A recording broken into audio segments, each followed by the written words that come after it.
মন্দারমণি আমাদের মোটামুটি 16 কিলোমিটার যেতে আধ ঘন্টা লাগবে বলো। বাহ, একদম সমুদ্র হাতের কাছে, সুন্দর ঢেউ দেখতে দেখতে আমরা ড্রাইভ করছি।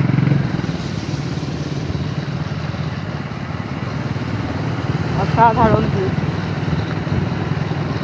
আর কি চাই।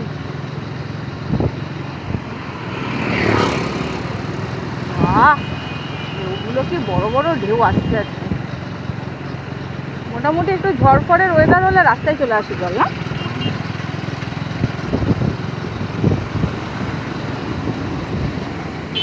ওখান থেকে একটা কাকা বললো আমাদের, এখানে বাইক রেখেছিলাম, যে একদম ঢেউ দেখতে দেখতে ঢেউয়ের জল গায়ে পড়তে পড়তে আমরা পৌঁছে যাব।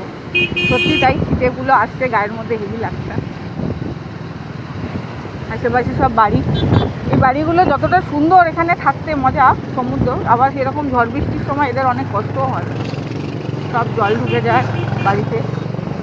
একদম নিচু জায়গা, সমুদ্রের জল উপরে উঠে গেলেই ব্যাস এদের অবস্থা খারাপ। দেখো আবার বেশি কাছে গিয়ে আবার ওখানে চলে যাও না।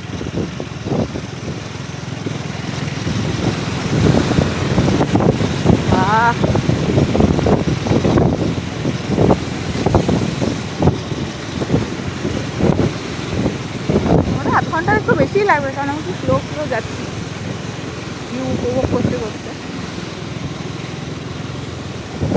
বাহ, পুরো বৃষ্টির মতো ঝিরিঝিরি সমুদ্রের জল গায়ে পড়ছে। হ্যাঁ, তোমার কেমন লাগছে একটু বলো। একদম এই ঝাক্কাস, এই মেরিন ড্রাইভটা এত সুন্দরভাবে উপভোগ করছি। একটা সময় 4 চাকা নিয়ে উপভোগ করে ফার্স্ট ডেস্টিনেশনটা দেখে গেছি। সেকেন্ড বাইক, 4 চাকাতে বেশি ভালো লাগছিল না, এখন 2 চাকাতে বেশি ভালো? বাইক তো সবসময় ভালো লাগে, 4 চাকা তারা বদ্ধ জায়গা, বাইক তো খোলামেলা একদম, যেন মনে হচ্ছে সমুদ্রটা হাতের কাছে, আকাশটা সামনে পুরো।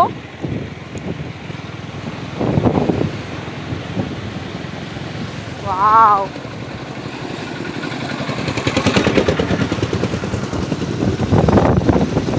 দারুণ দারুণ, অসাধারণ।